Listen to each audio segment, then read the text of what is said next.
and say, welcome back, Internet. Welcome back, students. Thanks for joining us. Let me move this thingy here. So last time we started talking about models of change heading into nonlinear, but doing a review of just sort of the basic ideas of how would you go about this process. So what do you remember from last time? Let me just ask. As usual, words, gestures, phrases. Let me turn on the inaccurate transcript of myself for our entertainment. Fish sticks, Remo, Rambo, things like that.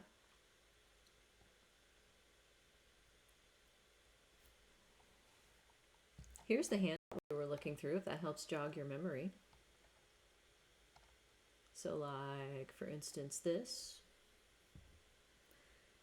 Having a random intercept implies the variances stay the same across time. Yes, they do. And the covariances also, by the way. A random intercept only implies constant variance across time and constant covariance across time. And that structure, that pattern, has a two-word title. Anyone remember what that is? The term for that?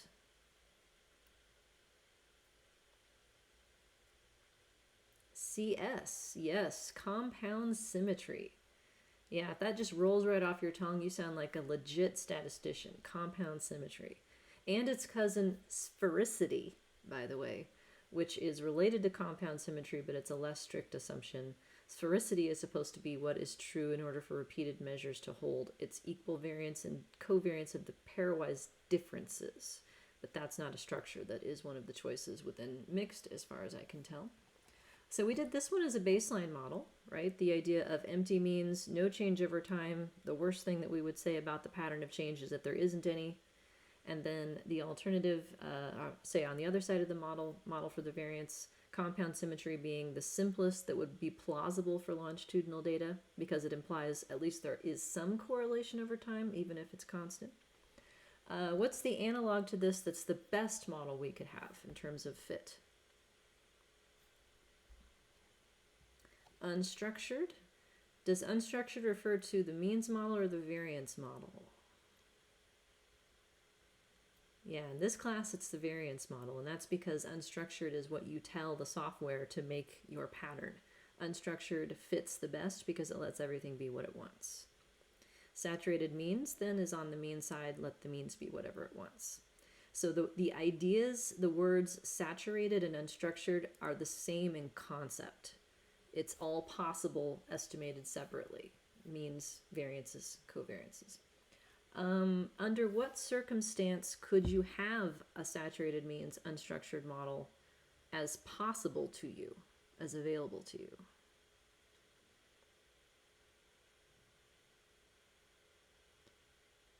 Balanced data, meaning everybody is on the same measurement schedule. It doesn't have to be equal interval, but it does have to be balanced. So you could have time 1, time 3, time 6. So as long as everybody has those same 3 occasions, it's balanced. Missing data, that's a good point. So the unstructured model requires complete data when what is true?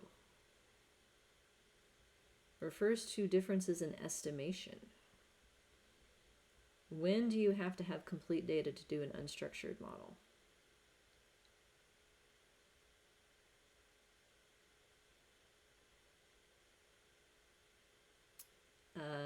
REML is when you can have missing data. Yeah, OLS. Yeah, least squares estimation. So when people talk about why, repeated measures ANOVA is bad for longitudinal data and you should do a mixed model or a multi-level model instead, what they mean is least squares is bad for longitudinal data because least squares requires complete data. We get to use whichever occasions a person has. So if you have incomplete data, you should not be using least squares. You should be using REML. They're the same in the case of complete data. And we'll see today a little bit more about REML versus EML, try to make that point as another method of a likelihood estimation. Yeah, I think think that's all the highlights from before. Anything that you want to talk about or ask questions or clarifications about before we dive back in? I have a question about, at the beginning of last class, we were talking about those models, and sometimes in the slides, the way it was described was estimate, like to the to estimate something versus it just is this something. Could you clarify like when we should use the word estimate to describe like estimating a parameter versus, is it always estimating even if you're just finding the mean of something? Mm-hmm.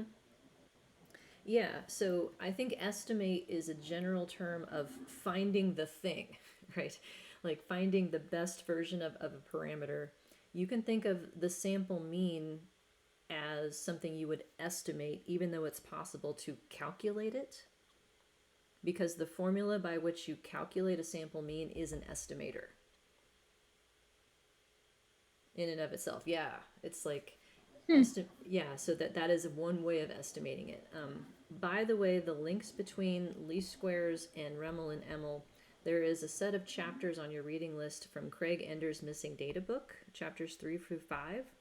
The reason that those chapters are on our reading list is because it is hands down the clearest explanation of maximum likelihood I've ever read. It's very understandable. He's talking about it in the context of missing data, but in order to get to missing data, he has to talk about it for complete data. And so it works out that all of the formulas that you learned as part of least squares land for like how to find a mean, how to find a variance, how to find a slope, all of those are special cases that sort of fall out of the maximum likelihood equations. So he shows the math behind how those things fit together. And it works out that it's possible under certain types of models and under certain assumptions to take those sorts of computational shortcuts based on sums of squares that are not possible in other cases. So likelihood is a more general way of estimating things, but technically speaking, all the ways that you learned how to calculate something, you're estimating it still. Kind of a big picture one. I like to explain to non-quant people, when we talk about the likelihood, how would we describe that in more layman's terms, except tallness? Tallness is what I've got, Kelly. That is my layman's term. Like, would you bring certain things into the likelihood and leave others out? Okay. Height is the easiest way that I can think to explain the concept of to non-quant people. There is a function that is supposed to be maximized, meaning that you're searching for the combination of parameter values that result in the largest possible value of a function for each person. And if people are independent, then you can log the result of that function and add them up, and that's your log likelihood for the sample. So it is height. Like I don't have a more colloquial way of expressing it than that. But in the likelihood versus out, another way of thinking about that is whether you're talking about joint likelihood or conditional likelihood. So it's like, what is getting found as part of this process? So in these models, for instance, we are only talking about finding parameters with respect to the outcome, right? We find, say in this empty means model, right, we're going to find the fixed intercept gamma 0, 0. We're going to find the variance of the random intercepts across people, and we're going to find the variance of the E residuals across occasions in people. But those are all Y things. We don't have any predictors in this model, but where we're headed next is putting predictors in the model with respect to time. So for instance, if I put time in the model, I'm not finding anything with respect to the time variable itself. The only things I am finding as part of this likelihood estimation process is how time relates to the outcome. So I need to find the fixed time slope, gamma 1, 0, and all of the aforementioned variances. But the properties of the variable for time are not in the likelihood. So this is a conditional likelihood. Alternatively, I could bring time into the likelihood. That would make it a multivariate model. That's not something I can do in mixed. That's the world of SEM. Why would I do that? Missing data. That's why. Because We haven't talked about this in great detail yet, but the dirty little secret behind multi-level models is that they do not handle missing data. They do not. The rule is the same as in any other model. The cases have to be complete to be included.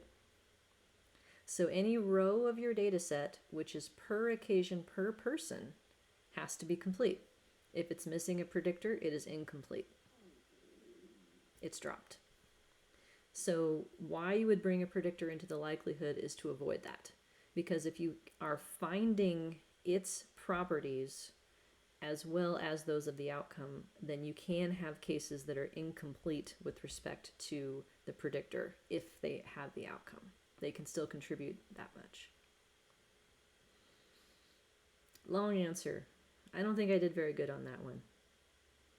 But if anyone else has ideas for how to express likelihood in a more layman's term, please share. So for the x's, say we have two fixed effects. Those fixed effects are allowed to covary, but they're not put into the likelihood. They don't covary. The fixed effects don't have a covariance as a model parameter.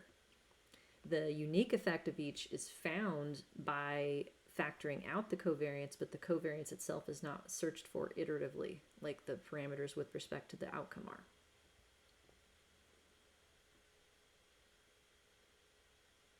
Okay. I don't know if that helped, but I tried. I get points for trying, right? Read Craig Enders. He's better at it. This is not my strong suit. Other questions or things you want to talk about?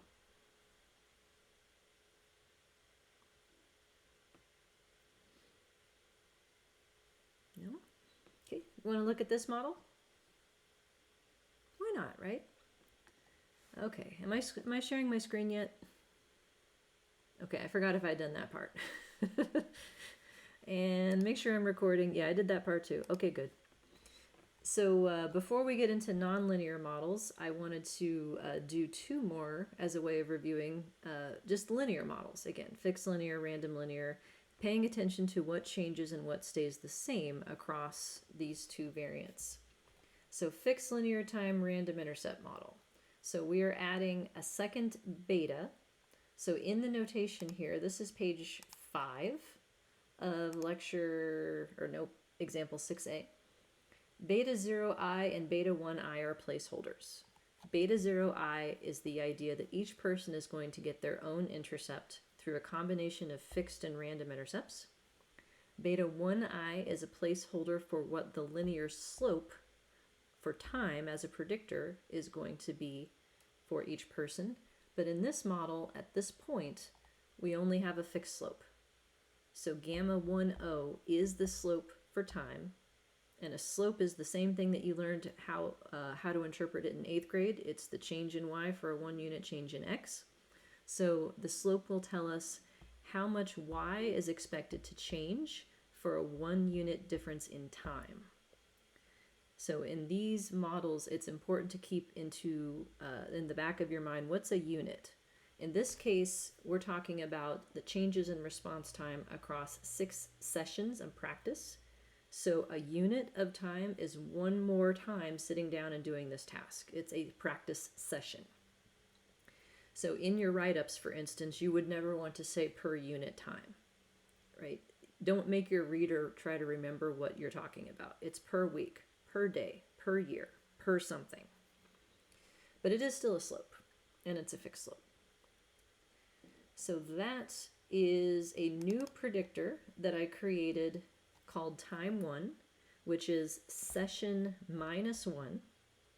So I am centering session at 1 so that the intercept becomes the expected outcome when time equals 0, which is at session 1 here. So note the two different versions of time in the model. Time 1 is a continuous predictor that will go into the model line and it will eventually go into the random line, whereas session on the repeated here and on class is the categorical version of time that is used only as an ID. It's only being used to structure the R matrix to fit each person's value into the right row and column. These two tables here, I am saving pieces of output to do math on. I'm going to ask SAS to calculate pseudo R-square for the reduction in variance that results from including the fixed time slope. And I'm also saving the results of this model in terms of its fit for further comparison down the road with the random slopes model. And then here, these estimate statements, these are asking for linear combinations of the fixed effects. So this is going to tell me what the model thinks the predicted mean is at session 1, which is time 0. What the model thinks the predicted mean is. So keep in mind that this is not the actual mean. This is the mean that is given by the slope that goes through the data, negative slope in this case. So it's not going to match the exact mean. This is not a saturated means model. So if I have 6 units of time, 6 sessions, how many parameters are in my model for the means right now to account for those 6 means? I'll show you the equation again to answer that. How many parameters are in my model for the means? How many fixed effects do I have?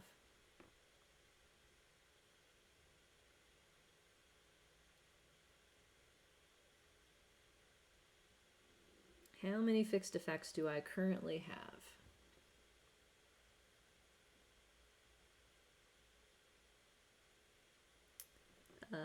Five fixed effects? Not 5. I'll give you a hint. 5. How many parameters? How many fixed effects? Not how many means. Yeah, 2. The number of gammas, by the way, 2. So what this is trying to do is say, I'll give you an intercept and I'll give you a linear slope through time, and those 2 parameters are supposed to do what the 6 means would have done. So I'm trying to predict the overall trajectory given by the 6 means, this way for you, with 1 line. And a line takes 2 parameters. So each time I make the line more complicated, I'm spending another parameter to be able to do so. Only spending 2 right now. So here is the syntax to do pseudo R-square. In all of the examples that will follow the semester, by the way, I will have an Excel sheet that shows these calculations. And so if you're like, yeah, I don't know how to use your macros, Lisa, I don't want to do this, fine. You don't have to. You can type the numbers into Excel. That's totally fine, because I don't have macros written for Stata or R. I've only bothered to do this for SAS, although I'm sure someone does. But this is going to take the results of the empty model and concatenate those results with this current model and then subtract, to find the proportion of variance that's been explained. So Stata folks, same idea. Here is where the predictor for time goes. It's C dot because time is being treated as a quantitative predictor, so we're estimating a slope, whereas session is still used in structuring the R matrix. And the lincoms look very similar to what they are in SAS, except for the word const instead of fixed intercept. And I am storing the results of this model for comparison with the subsequent random slope model. And R code, much more compact in this case. Time 1 shows up in the formula there as a fixed effect. It is not yet in the random part of the model. And I have a new version of estimate statements in R that understand that I want Satterthwaite degrees of freedom. So this is something new. So has anyone seen this before by chance in R, the contest 1D function? No, this is new. Okay, well, it stands for a combination of fixed effects, like a test of linear combinations in 1 dimension. So this is used whenever you want to calculate a linear combinations of fixed effects as 1 parameter, like an implied mean or an implied slope. There's also a MD version of this that is equivalent to a contrast statement. So this is somewhat convoluted to explain. So I have what it's supposed to be doing as the label for each of these. The arguments that it takes is the model that I'm pulling information from. So I've saved the results of this run as fixed lin. I'm telling it to make degrees of freedom Satterthwaite.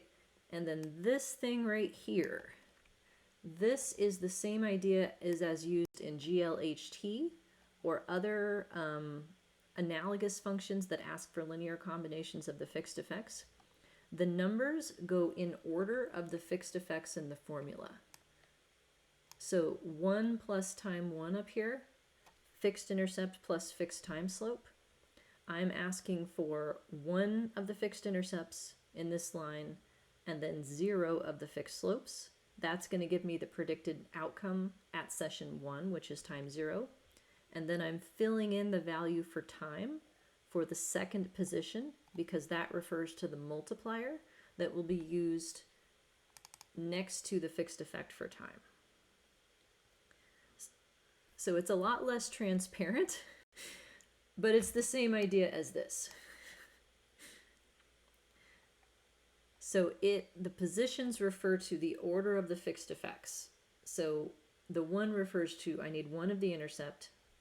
The 0 is the multiplier of the fixed time slope. So the values that are being filled in here are the values of time for which I want the prediction. So all 3 of the sets of syntax are doing the same thing. I'm asking for what the model says according to the line that was fit through the means, what the predicted mean would be along that regression line. Okay, questions on the code? All right. So then our output, R has not changed. We still have the same diagonal VC structure. So this is what happens by default. You don't even have to write it. That is what you get. It says that the variance of the E within person level 1 residuals is estimated at like 35,000 and some odd, and it stays the same across time with no covariance. Still got my random intercept variance in the G matrix, so the model for the variance has not changed. So it's still a compound symmetry structure. The interclass correlation after controlling for time is given in VCore. And then we have the 2 parameters that actually make up the model for the variance listed here under covariance parameters. So here's a tip. If you're ever trying to figure out how many parameters are in my model, the number of parameters that is in the model for the variance is the number of rows in this table right here. Covariance parameter estimates. Every row is an estimated parameter of some kind. It'll either be a variance, a covariance, or some kind of correlation of the residuals. So this model has 2 parameters in its model for the variance because I've got a random intercept at level 2 that has a variance, and I've got an E residual at level 1 that has a variance. If you're ever uncertain how many parameters are in the model for the means, the solution for fixed effects table will tell you that. The number of rows is the number of fixed effects. So these are the 2 parameters being estimated. Gamma 0, 0, gamma 1, 0, spelled correctly this time. So what's that? Is anyone feeling brave? The intercept is 1900. What does that tell me? How do I interpret that fixed intercept?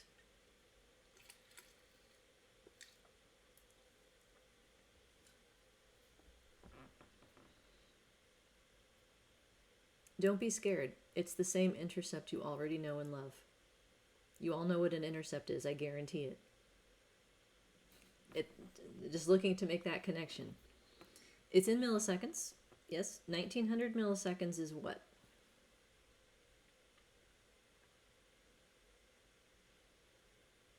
The mean at time 0. Yep, the predicted mean at time 0. Not the actual mean at time 0, but the one that's predicted by the regression line. The intercept is always the expected value of y when the predictors are 0. So when time is 0, is we are talking about time 0, and given the centering of time, when is that? When is time 0?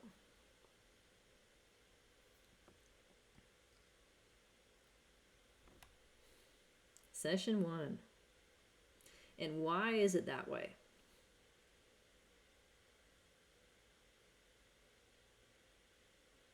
Because that's the way I centered it. I made time as session minus 1.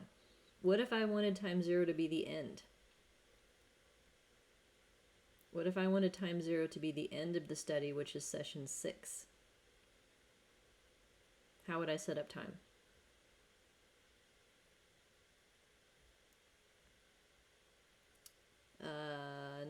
Not +5.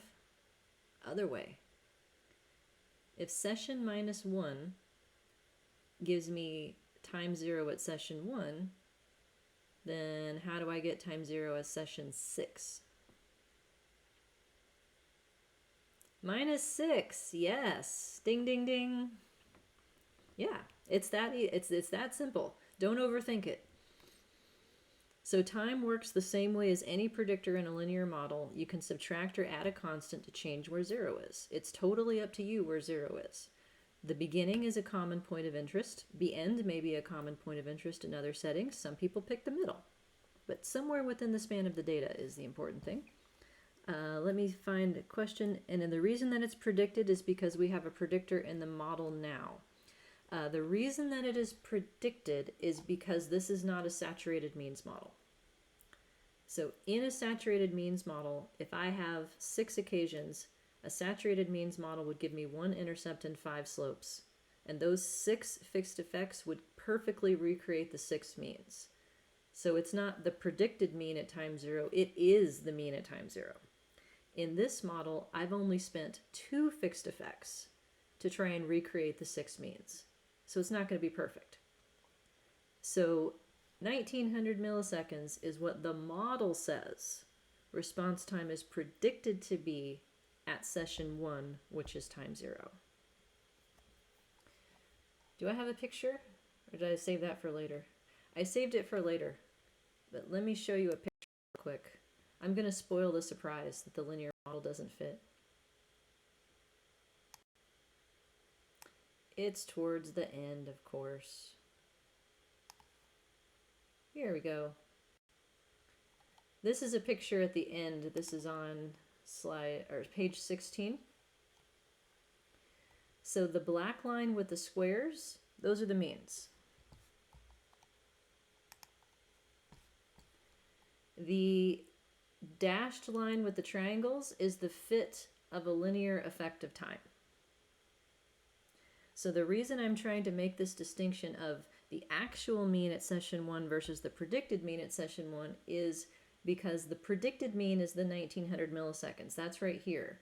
The actual mean was much higher because this linear slope does not do a great job of capturing this bendy trajectory. So question, this might be a stupid question, I doubt it. Having trouble with the saturated means model. To me, that would mean I need to have all fixed effects in for my data. Yeah, that's what it would mean. So like if I had a predictor, I would treat it as categorical and ask for a separate slope for every single unique value of my predictor. That is the exact same idea as controlling for group in clustered settings, where I'm just going to treat, say, group or school as a fixed effect. You are estimating a separate slope for every distinct value of the grouping variable. And so that saturates out that dimension. It controls for every possible difference. We're using that here as a sense of, okay, what does the trajectory look like if we estimated the most complex version of it possible? And then how can we better approximate that using fewer parameters? I can spend up to 6. That's what I know. If I have a trillion covariates, then I have a trillion fixed effects. So this would not be an ideal strategy for many other types of predictors, but for time, it's useful in trying to give us a sense of what we're attempting to model. So the line through the means here, that's what we've just fit. I have also extended this plot past session 6 to highlight what the model says theoretically is supposed to happen if time kept going. So a linear model says that change is constant. For every additional session, you improve yay much. Do you think that that is a good theoretical model to describe learning? No. At some point, the rate of improvement slows down, and more is not helpful. The key is trying to find when that is. So this is not a good fit. It's not a good fit just to the data. It's not a good fit theoretically. We can do better. Okay, so does this make sense, the difference between the actual mean at session 1 and the predicted mean from the model? The intercept is the predicted mean from the model. Okay, let me go back to where we were. Too far. All right, did I hit everybody's questions? I think I have, but if I missed yours, please tell me. Okay.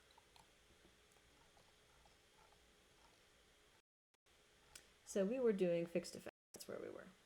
Okay. So then this one. Minus 52. What does that tell me?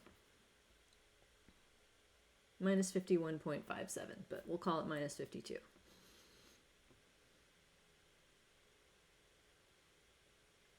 Yeah, response time decreases by 51 milliseconds, 52 milliseconds per session. That's what it tells me. Change in Y for a 1 unit change in X. And by the way, I have mentioned before that I don't like saying change in Y unless I'm talking about longitudinal, but that's okay in this case. Otherwise, I say difference in Y because we don't change into different people, but we are changing across time. And then my little text box over here, is this slope significant? How do we know? Don't think too hard on this one. This is meant to be a softball.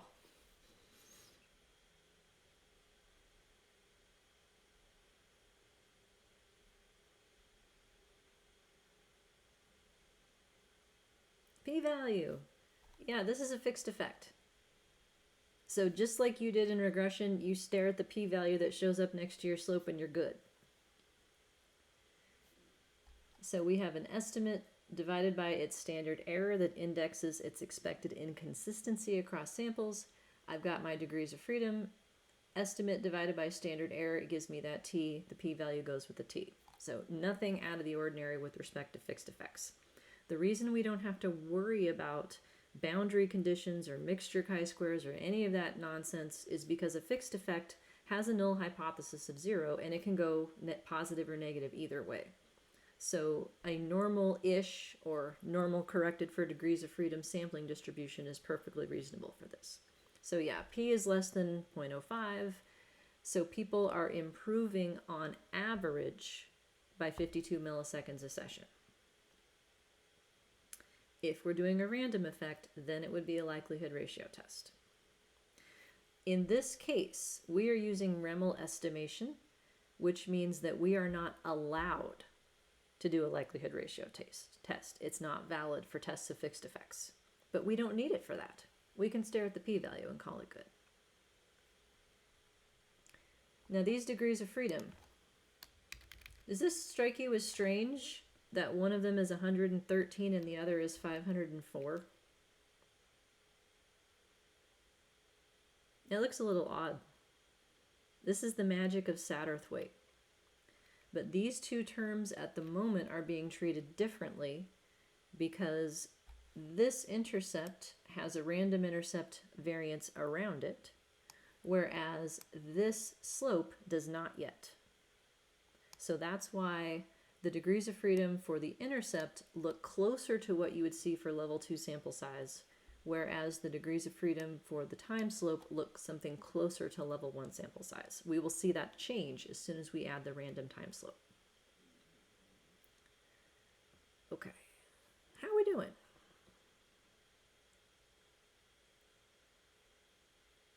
I feel like with all of the complexity, sometimes you forget that you do know stuff after all. So I'm trying to reestablish your confidence. I know what a slope is. I know what an intercept is, and I know what a p-value is. I've got this. That's how I want each of you to be feeling right now. Because this is the part that's familiar. It's all the random stuff that's random and challenging and new. So then here are the estimates. So these come from the estimate statements in SAS, from the LinCom statements in Stata, or from the contest 1D statements in R. These are linear combinations of the model fixed effects. So these are the numbers that generated that line that I just showed you.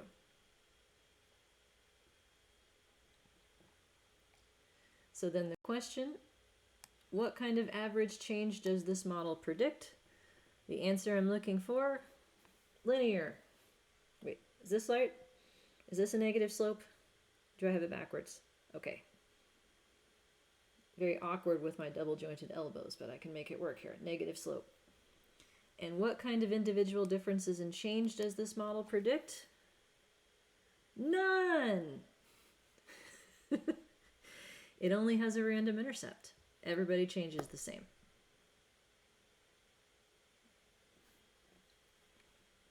Effect size. I would not be doing my job if I told you p less than 0.05, the end. Effect size always comes with it.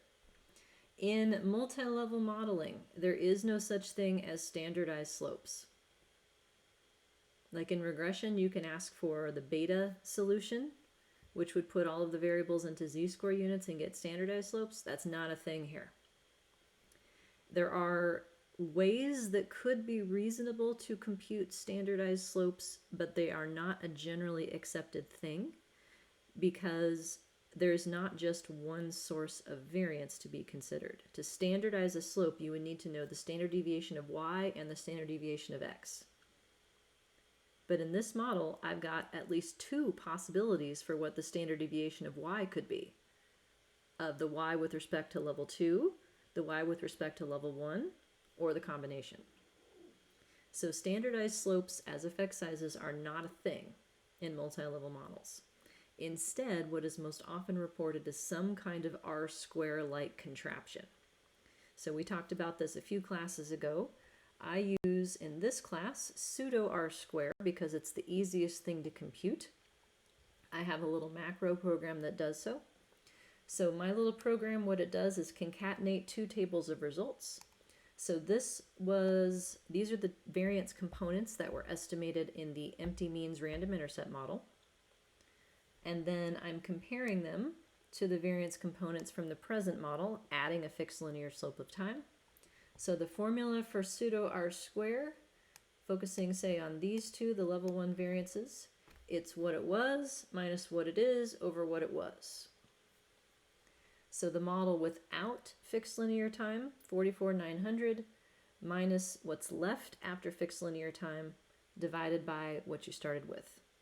So that is a net reduction of about 21%. So putting that into English, of all the reasons why people varied around their own means to begin with, 21% of that was because of average change over time.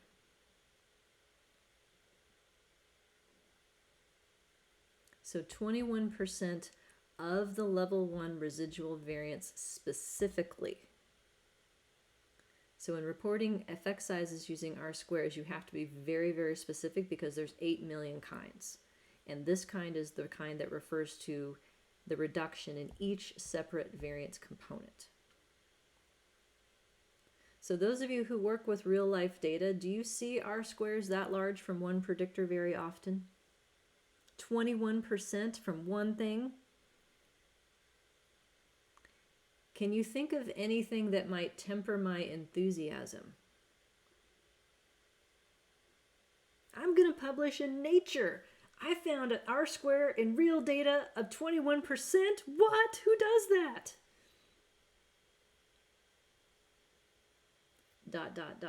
What am I forgetting about?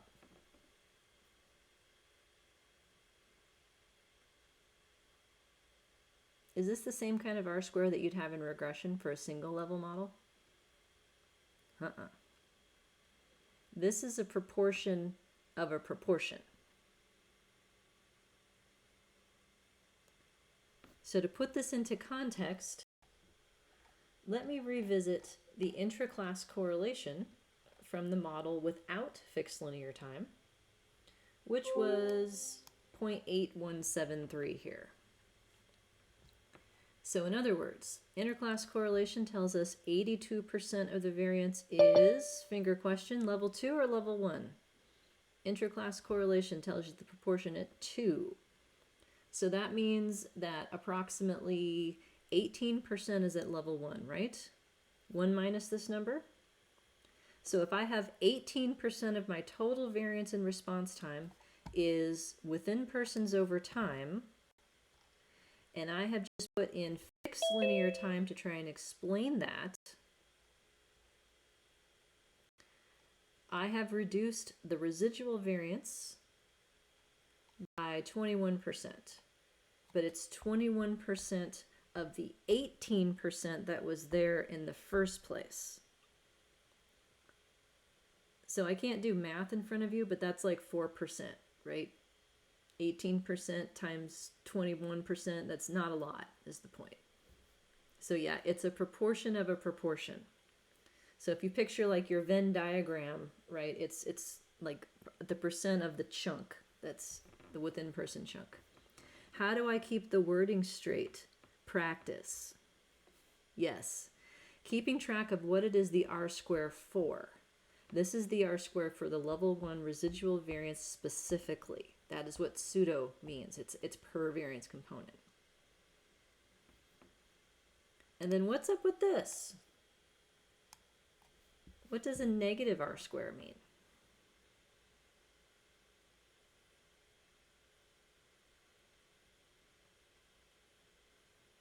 Explains less than before. That's what it would mean in theory. In this case, though, is this strange or an expected consequence?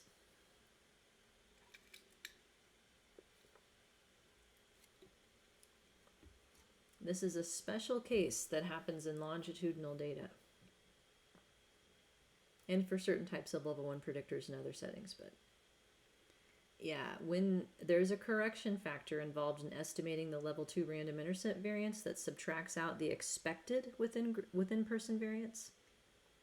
So whenever you explain level 1 residual variance only, a necessary consequence of that reduction at level 1 is that the level 2 variance increases.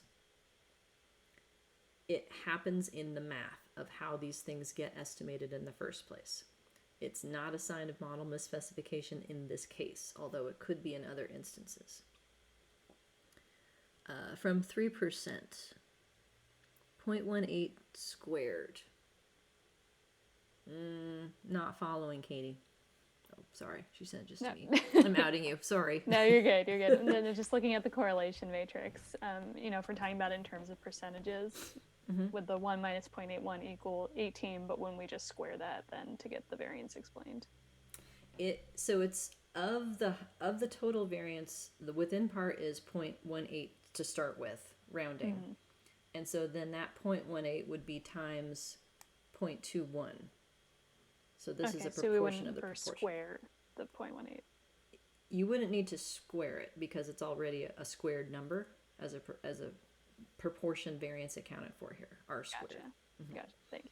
Yeah, so 0.18 times 0.2 is the total variance accounted for out of the overall big picture of response time. But it's 21% of the 18% that was level 1 within persons. And now you're like, yeah, I don't feel good about this anymore, Lise. I know, it's hard. It's complicated and it's hard. This is not one of those things that you take one class and you're like, I can do this. It doesn't work that way. But we will keep trying. We'll keep going over it and keep going over it, and it'll keep sinking in bit by bit, and it will get better. I promise. Or I'll die trying, one of the two. All right, so switching to the next model then, random linear time. Adding in this person right here, U1I. That's the new term in this model. That is allowing each person their own deviation from the overall fixed linear slope for change. So if I declined faster than everybody else, then my U1 would be negative because we have a negative rate of change, right? So if I'm more negative, then my U1 would be negative. If I declined slower, if my line was flatter, then my U1 would be positive.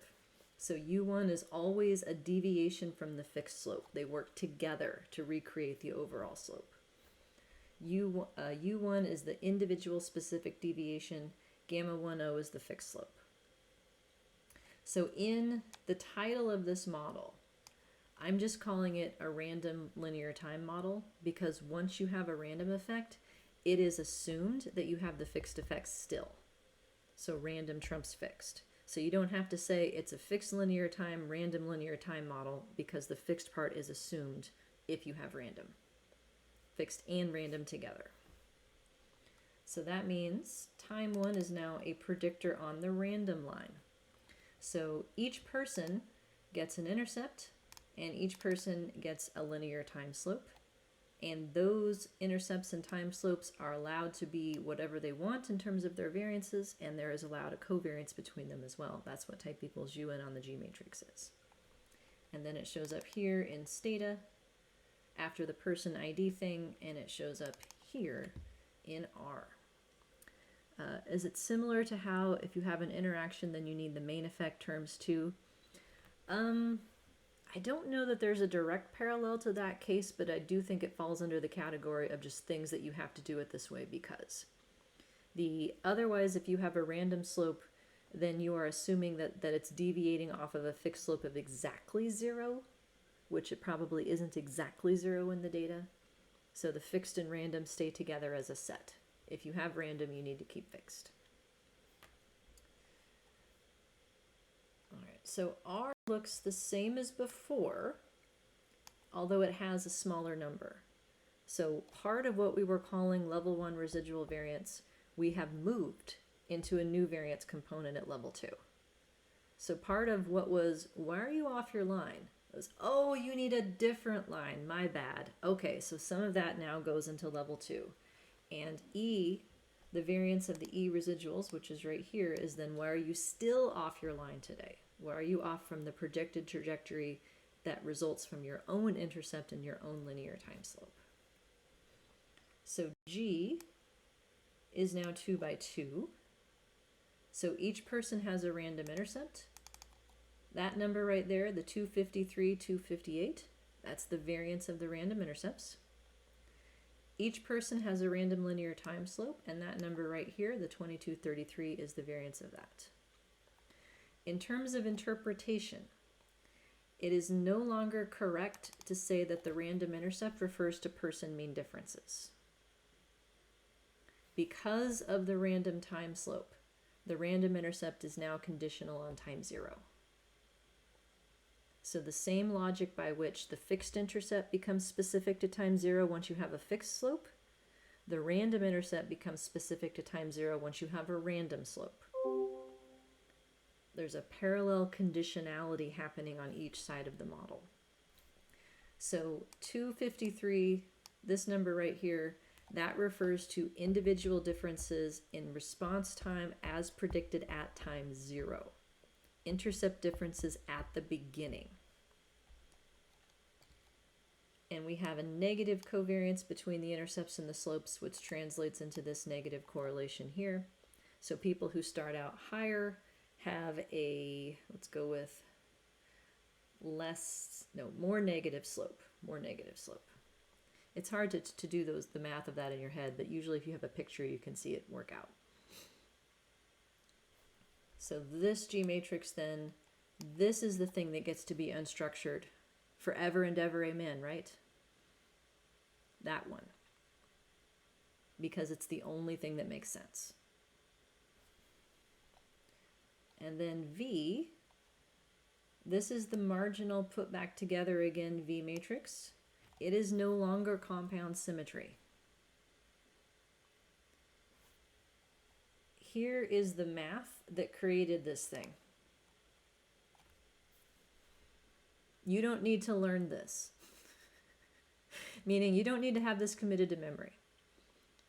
The part that I want you to have committed to memory is the idea that once you have a random time slope in the model, that predicts that the variance changes over time. And the covariance changes over time. And it changes in a particular pattern. In this case, the way that the variance changes over time is as a function of time squared. Math type is starting here. We don't want that. That time squared term right there. Otherwise, the predicted covariance over time is a function of which 2 times it is. So this creates a pattern of overall variance and covariance across time that's going to better match the data. And it looks like, just based on the numbers here, this model is conveying the idea that people decrease in their heterogeneity as a function of practice. So people are coming closer together as time goes on. Okay, how are we doing?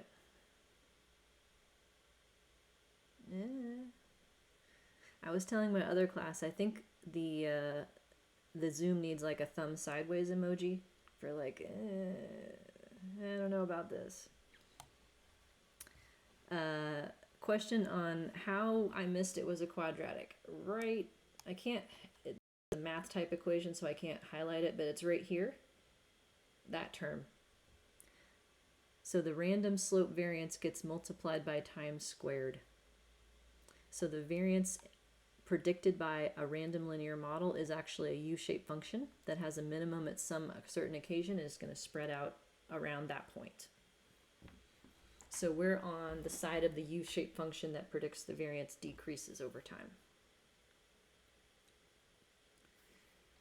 And so here's what the model predicts in terms of the correlation. It's predicted to change over time as well. And so then we'll answer for ourselves in a little bit whether or not this is good enough or whether we need to add some more terms. So then here's my covariance parameter estimates table. This summarizes all the parameters in the model for the variance that are used to create R, G, and V. So at level 2, I've got 3 parameters: the variance of the random intercepts, the variance of the random linear time slopes, and their covariance. At level 1, I still just have 1 residual variance within persons across time.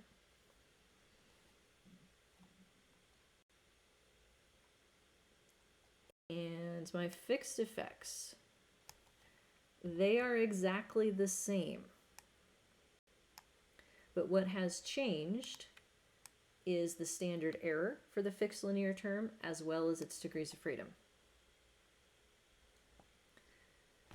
So what happens when you add a random slope is that the standard error for the fixed slope that it goes with will increase, because it then includes that random slope variance as a distinct component that contributes to its error. So you can think of this as a difference in what the fixed slope then refers to as well. It is then the mean slope of the person slopes. So it has a slightly different interpretation. It will result in a different estimate in unbalanced data. So it is entirely possible that you could have a fixed slope that was significant, that after you add a random slope, it becomes non-significant. It stays because they work together. So if you have a random slope that significantly improves a model, you keep the fixed slope that goes with it no matter what. And how do we know if it improved the model? Our friend, the likelihood ratio test.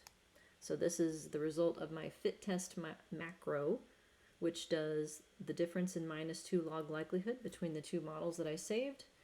So the fixed linear model versus the random linear model. The only difference between these 2 models is the addition of the variance terms, the random linear slope variance and its covariance.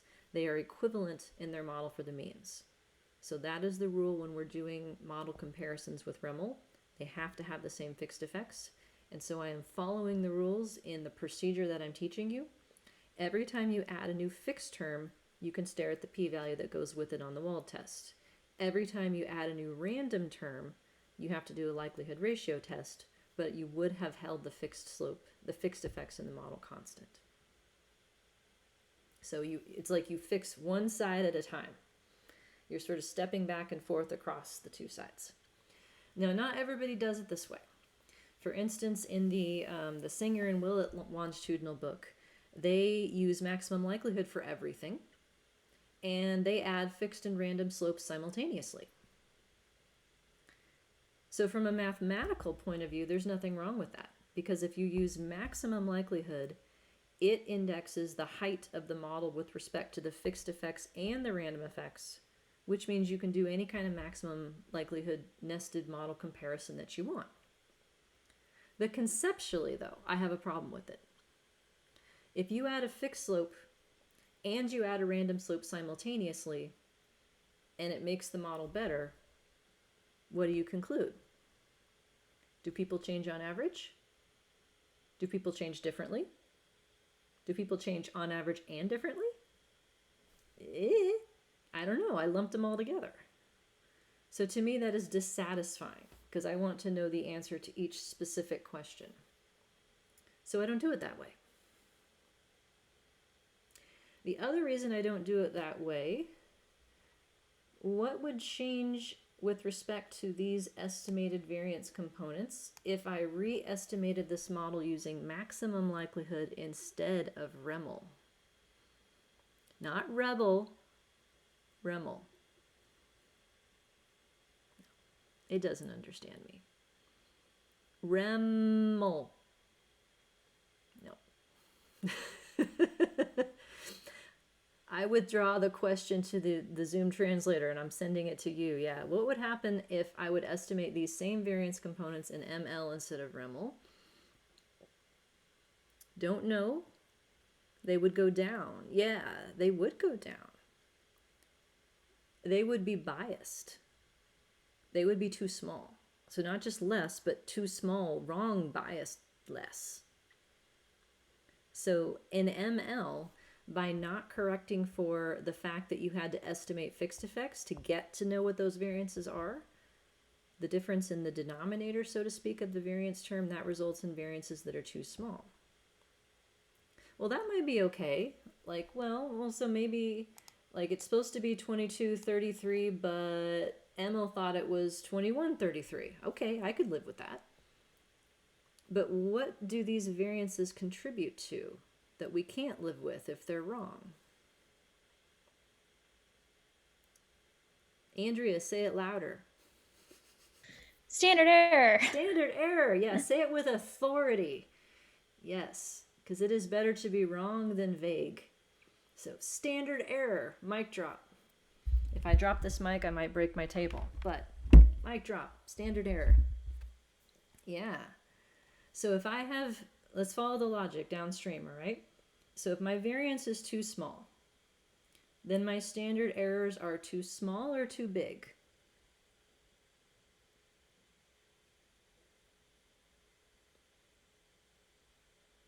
It's too small because in the, I wouldn't say the formula, but sort of how the standard errors are formed, the numerator is the variance of the outcome and the denominator is the variance of the predictor and sample size. So it's the numerator that goes into standard error that would be too small, meaning the standard error is too small.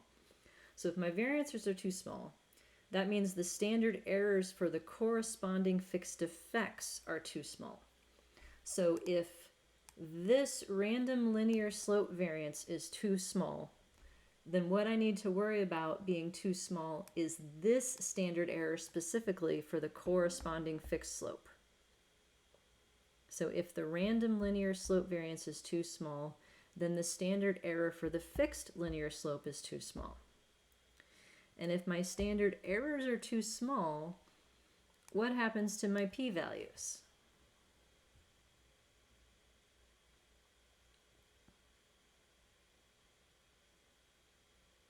They're too small. And if my p-value is too small relative to what it's supposed to be, I'm going to be more likely to have type 1 errors.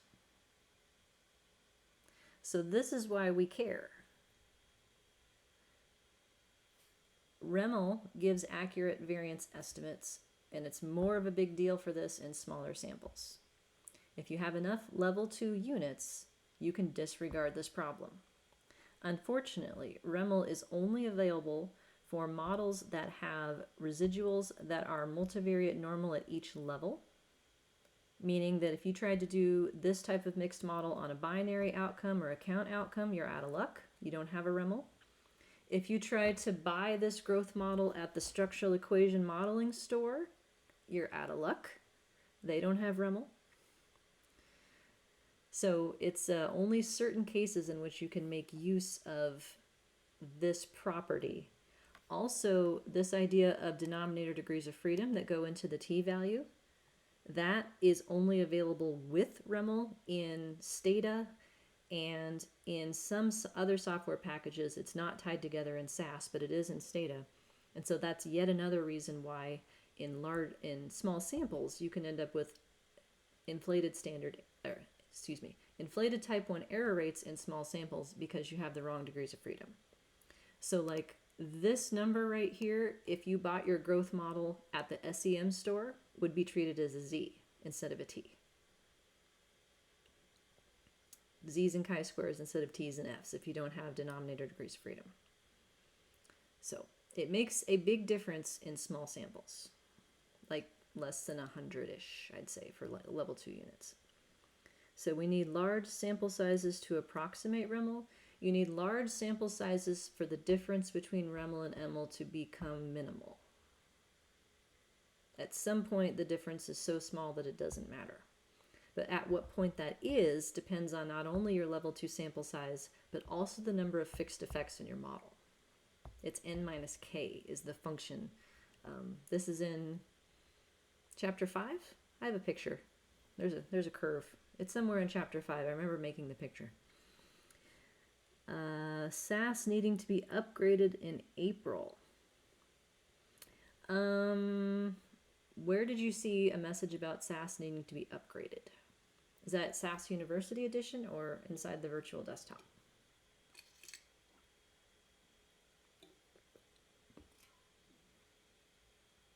University. Yeah, I did see that. SAS is moving to a new platform for their free version. They used to have something called University Edition that's being phased out, and they're moving to something called SAS Studio, I think. They're trying to take over the R market, by the way. We're free too! SAS Studio, use it in a web browser. You don't have to learn R, don't worry. Except you can't run the bigger databases on it. Yeah, anything that's through like the virtual desktop or things that operate through a web browser, they're going to run more slowly. So it's great for sort of, class assignments or things that are relatively small in scale, probably not great for real life data analyses. So, yeah. But I think that if you use the virtual desktop, though, through the university, they have SAS desktop and nothing will change after. Yes. MLM in a web browser, yeah. Yeah, live the dream. You know what would be even worse than an MLM in a web browser? A simulation study where you run the same MLM 10,000 times. Yeah, those faces, correct. Those faces are correct. So fortunately, for those of you who are running large analyses or doing simulation type things, the university has a computing server that you all can get a hold of for free. It's Argonne is one of them, and what's the other one called? Anyone know? I can't remember. Google U Iowa Argonne and you'll find out all about it. You have to apply for an application and have a person you're working with sign off on it, but it's a free resource that has very powerful computing. That's what like the physicists use to do 7 trillion bazillion megabyte data sets. It's that kind of thing. Anywho, I'm off on a tangent.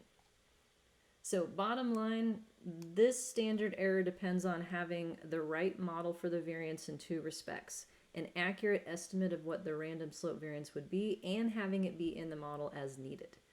To the extent that the random slope variance is larger, the standard error that you get here will be larger and be more appropriate. Without it, it can be too small, leading to type 1 error. Yes, and fMRI people. So yes, the university has computing resources. Most research-intensive universities at this point have some kind of large-scale computing that you can learn how to use. So, another skill set to add to your CV under technical skills, that you know how to do these things. All right, I have one more question here in this little model. Do I need to do pseudo R-square for this random linear time slope model relative to the fixed linear time slope model?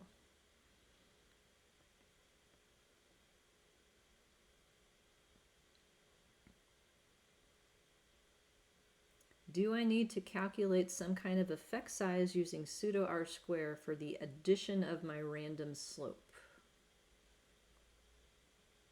Yeah, I say no, and I will die on this hill. There are people who will disagree with me in life, but I'm going to die on this hill. No. Because what we have done is add to the model another distinct source of error variability. We have taken what used to be two piles of variance, random intercept differences and residual differences within persons, and we have taken the residual pile and split it into two. So we've gone from two sources of error, which is just between and within persons, into three sources of error, which is between persons in the intercept, between persons in the linear time slope, and within persons in the residual. We have not explained that error, though. What we have just determined via this significance test, this likelihood ratio test model comparison thingy right here, what we have determined is that people need their own time slopes, not why. That you need something and why you need something to me are completely different things, and that is why I will die on this hill that R square is not appropriate for random terms. It's error. We don't know why it is. So we haven't explained anything. We can say that part of the variability in response time is attributable to people needing their own time slopes. You can say it that way, but I just don't think that's an R square kind of idea. So, what you can do instead, though, here is how I would recommend conveying effect size for random effects terms. A random effects confidence interval, which you got a chance to practice on your last homework and which you will get a chance to practice again. So these are formed with the fixed effect as the center, and then plus or minus 2 what would be standard deviations around that fixed effect. And the standard deviation is the square root of the variance that goes with it. So in this model, I have two terms that are random. I have an intercept and I have a random time slope. So each of those can have its own interval. The middle of the intercept interval is given by the fixed intercept, gamma 0, 0. The boundaries of it are contributed to by the random intercept variance here. So that works out to be 913 to 2800 and some. So in English, what this is saying is that according to the model, the predicted response time at time 0 in 95% of my sample is predicted to be somewhere between 913 milliseconds and almost 3 seconds. So that's how big my random intercept variance implies. On average, the model predicts that at time 0, people will take 1900 milliseconds to do this task. The extent of the random intercept variance around it, though, is that it's 913 up to almost 3000 would be the expected range plus or minus 2 standard deviations around that fixed effect. Likewise, for the random linear time slope, the middle of it is the fixed time slope, gamma 10. The boundary is from the random linear time slope variance. So the middle is the minus 52 fixed effect, plus or minus this quantity, leads to minus 145 to 42. So I talked about this before, but it bears repeating. Should I worry that this is overlapping 0? And I do call it a confidence interval. I call it a random effects confidence interval. And yes, I absolutely recommend either giving this formula or describing in words what it does, is because people get very confused by this. So like reviewer 3 might look at this number and go, wait a minute, this overlaps 0. Your slope's not significant. What are you doing? And your answer, dear reviewer 3, this is not an interval that describes the expected inconsistency of the fixed slope. This is an interval that describes the expected sampling variability of the people and their slopes. So some people are actually predicted to increase, and most of the people are predicted to decrease. On average, people decrease by 52. And if we go back to the picture of the data, yeah, some people are increasing over time. I don't know why, but that is what it looks like. So the interval is describing the variability around the slope as that much. Overlapping 0 means some people go up and some people go down. And we didn't get to quadratics today, but that's okay. They'll live to see another day. All right, questions before we call it a day?